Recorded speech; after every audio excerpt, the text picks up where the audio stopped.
अक्सर आपने घर के बड़े बुजुर्गों से बहुत सी चीजों को लेकर रोक टोक करते हुए सुना होगा। उनके रोकने टोकने के पीछे हिंदू धार्मिक ग्रंथों के कई ऐसे नियम हैं जिन्हें मानना हर व्यक्ति के लिए लाभकारी हो सकता है। इनमें मनुष्य के सुबह उठने से लेकर रात में सोने, खाने, यहाँ तक कि नहाने तक के बारे में विस्तार से जानकारी मिलती है।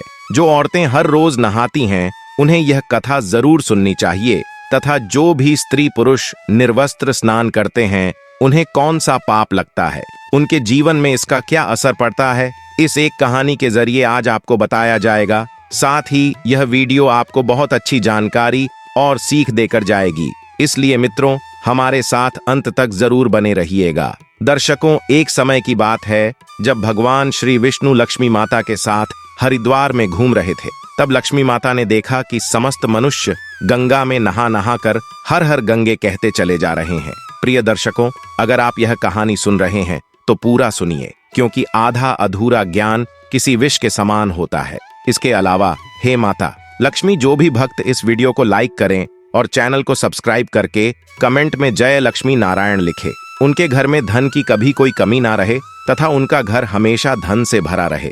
मित्रों, जब माता लक्ष्मी ने देखा कि समस्त मनुष्य गंगा में नहा नहा कर हर हर गंगे कहते चले जा रहे हैं, परंतु सभी दुखी और परेशान हैं, तब लक्ष्मी माता ने बहुत आश्चर्य से भगवान विष्णु से पूछा और कहा, हे प्रभु, गंगा में इतनी बार स्नान करने पर भी इनके पाप और दुखों का नाश क्यों नहीं हुआ? क्या गंगा में अब कलयुग के कारण सत्यता नहीं रही? मित्रों, भगवान विष्णु ने मुस्कुराते हुए कहा, हे देवी लक्ष्मी, गंगा में तो वही समर्थ है, परंतु इन लोगों ने पाप नाशिनी गंगा में स्नान ही नहीं किया, तो फिर इन्हें लाभ कैसे हो? तब मां लक्ष्मी ने आश्चर्य से कहा, हे प्रभु, स्नान कैसे नहीं किया? सभी तो गंगा नहाकर जा रहे हैं, और तो और अभी तक उनके शरीर भी नहीं सूखे हैं। तब भगवान विष्णु ने कहा, यह लोग तो केवल गंगा जल में डुबकी लगाकर आ रहे हैं। हे देवी, मैं तुम्हें कल इसका रहस्य समझाऊंगा। ऐसा कहकर वे दोनों ही अंतर ध्यान हो जाते हैं। मित्रों, वहीं दूसरे दिन अचानक से बहुत जोरों की बरसात होने लगी। सभी गलियां कीचड़ से भर गईं। एक चौड़े रास्ते में एक गहरा गड्ढा था,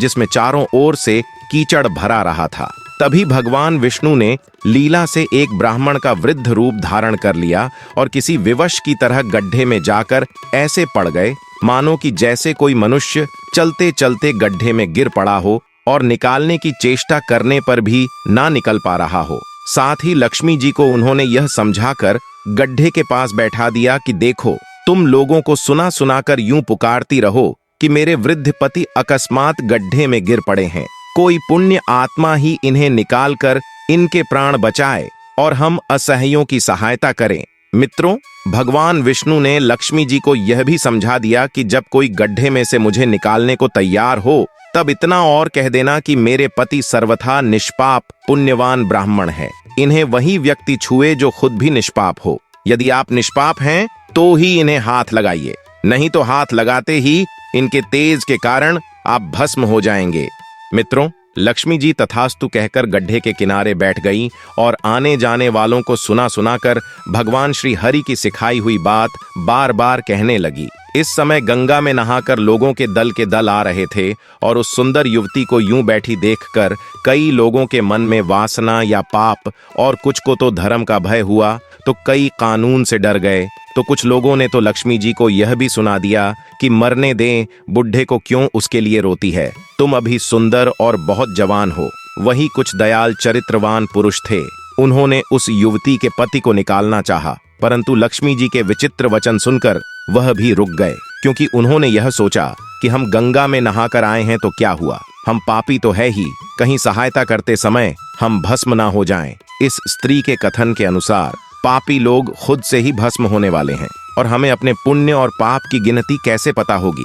मित्रों, किसी का भी साहस नहीं हुआ। सैकड़ों आए, सैकड़ों ने पूछा और बस चले गए। अब तो संध्या हो चली। तब भगवान विष्णु ने माता लक्ष्मी से कहा, देखा, आया कोई सच्चे हृदय से गंगा में नहाने वाला? मित्रों, तब थोड़ी ही देर के बाद एक नौजवान ब्राह्मण हाथ में लौटा ली, हर हर गंगे कहता हुआ नदी से बाहर निकलकर मंदिर की ओर जा रहा था। जब उसकी दृष्टि उस स्त्री पर पड़ी तथा उनकी विवशता का विलाप सुन युवक का हृदय करुणा से भर आया। उसने भगवान विष्णु को निकालने की पूरी तरह से तैयारी की, किंतु लक्ष्मी जी ने रोक कर की, भाई, यदि तुम सर्वथा निष्पाप नहीं होंगे तो मेरे पति को छूते ही तुम अपने आप जल जाओगे। मित्रों, उस युवक ने इस समय बिना किसी संकोच के दृढ़ निश्चय के साथ लक्ष्मी जी से कहा, हे माता, मेरे निष्पाप तथा पुण्यवान होने में आपको संदेह क्यों होता है? आप देखती नहीं कि मैं अभी अभी गंगा जी में पुण्य स्नान करते हुए नहा कर आया हूँ। भला पाप नाशनी परम तेजस्वी गंगा मैया में गोता लगाने के बाद भी कभी पाप रहते हैं? हे देवी, मैं अब भी आपके पति को इस पीड़ा से मुक्त कर इस दुर्गंध से बाहर निकालता हूँ। कृपया आप मेरा विश्वास करें। ऐसा कहते हुए उस युवक ने लपक कर बूढ़े को ऊपर उठा लिया।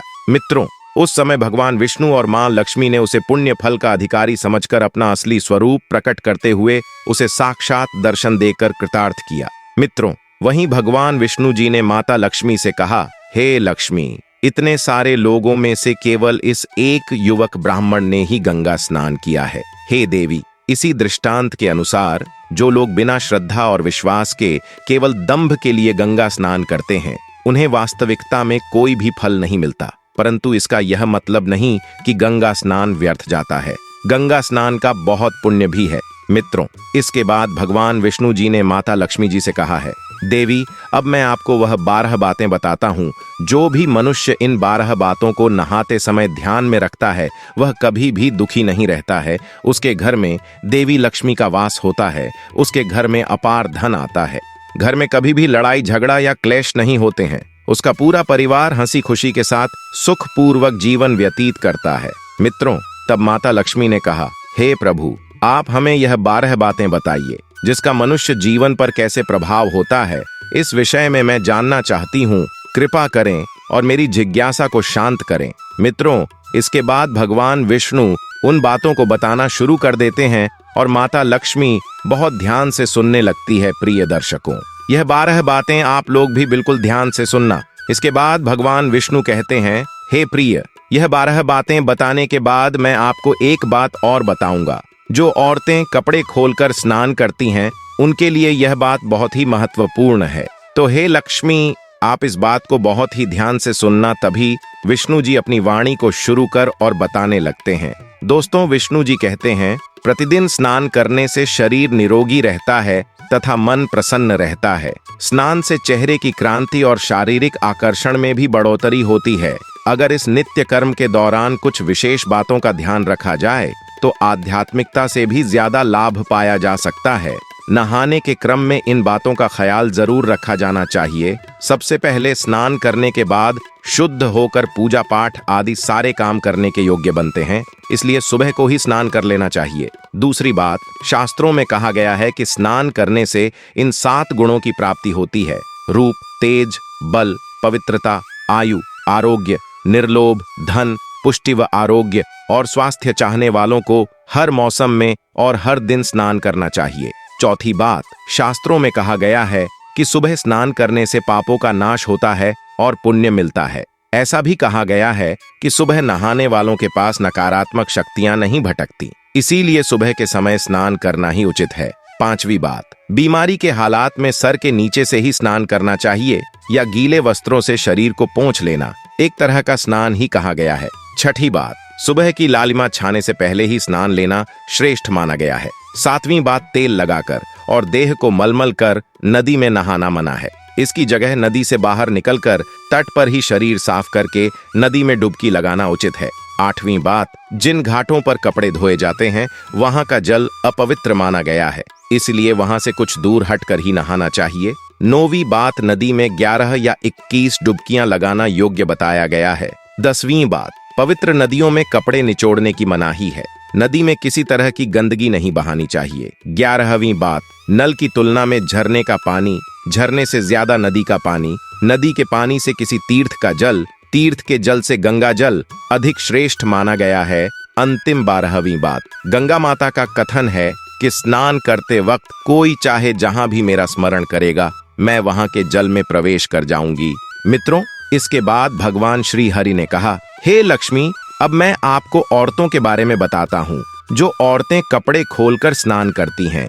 धर्मशास्त्रों में हर एक चीज के लिए कुछ नियम बनाए गए हैं। इन नियमों में से स्नान को लेकर कई बातें बताई हैं। ऐसा भी माना जाता है कि आम व्यक्ति को शास्त्रों के नियमों का पालन जरूर करना चाहिए, जिससे उनके घर की सुख समृद्धि बनी रहती है और खुशहाली आती है। साथ में अपार धन बरसता है, माता लक्ष्मी प्रसन्न होती है। दरअसल हमारे शास्त्रों में ऐसी कई बातें लिखी गई हैं जिनका हम पालन सदियों से करते चले आ रहे हैं, लेकिन उसके कारणों के बारे में हमें अभी भी पूरी जानकारी नहीं है।